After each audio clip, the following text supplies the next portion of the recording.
Okay, today it's all about empathy maps.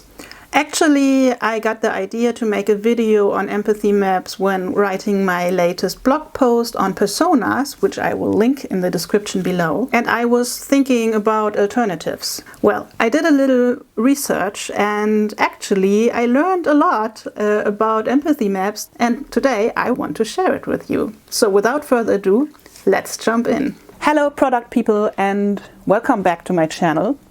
My name is Mimi and I'm a UX and discovery coach. Okay, as already said, in my blog I introduced empathy maps as one of the deliverables that can be based on personas or that can be used to extend personas. In fact, they can also be used as an alternative to personas. They can be used absolutely standalone. And they have some advantages over personas, but you will see. Empathy maps were developed by David Gray and his agency Explain as part of the design toolkit Gamestorming. And in 2017, Alex Osterwalder featured them in his book Business Model Generation, which got them a lot of attention. After that, David Gray, together with Alex Osterwalder, revised his original version of the template and created a completely new empathy map canvas. This is the latest version, and I will put a link to that in the description below. Other than personas, empathy maps were not created for communication or even documentation purposes. They are rather a workshop tool which is designed for team collaboration purposes. The goal of empathy mapping workshops is to better understand a certain target group, for instance, your users, and to get more empathy with them. As already described in my video and my blog post on prototyping, the main purpose of them, or the focus, lies on understanding and on figuring out, not on communicating. Because as the team fills out each part of the canvas step by step, everyone puts their self in the shoes of this user group, right? And this is totally different from looking at a filled out canvas. The experience of thinking about what did they do, what are they thinking, what are they seeing, what are they hearing. This is a completely different thing than reading what someone else has written down. So, but how do you fill it out? First of all, you start with the upper part, and the very first thing that you have to do is you have to define which segment or which user group you want to look at first and what is the desired outcome or what is the goal. So you have to set that first and then you walk through the other areas of the canvas. And the next areas are what do they see, what do they say, what do they do, and what do they hear. And after you filled out those fields, you will get into their heads and it's about what are they thinking and what are they feeling. And in this canvas, those are equated with the user's pains and gains.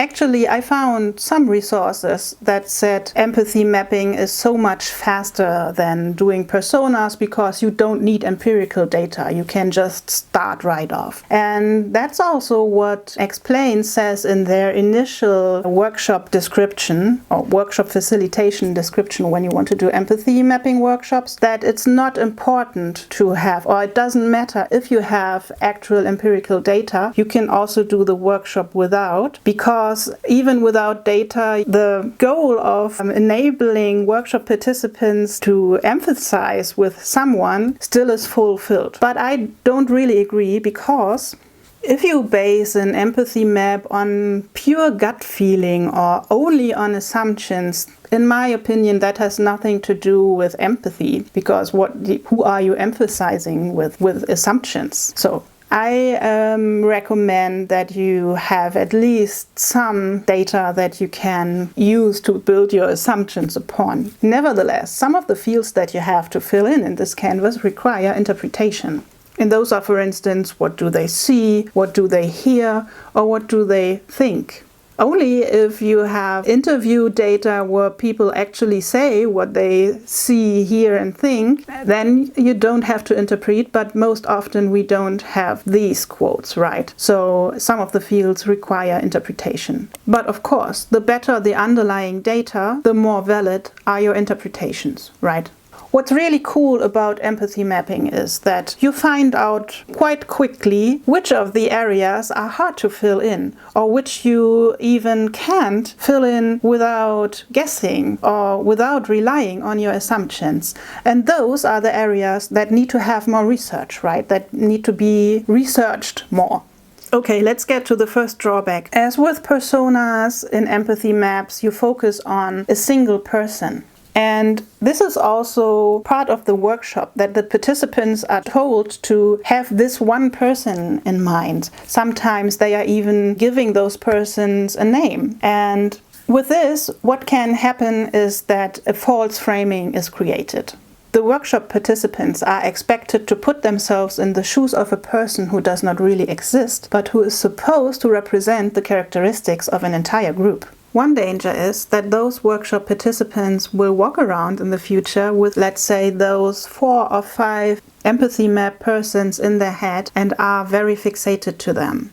The other danger is that by reducing a whole group of people to only one person, a lot of characteristics, needs, pains, behaviors and such are cut away, and this way are no longer part of your decision-making process. So in these terms, empathy maps are similarly lacking in diversion and inclusiveness as personas. Nevertheless, in my opinion, they are a great workshop method, especially with stakeholders who are not yet used to user-centric development and who still have difficulties to put themselves in their users' shoes. Okay, those were my thoughts on empathy maps. I hope you found this video helpful. If so, like it, share it, comment on it.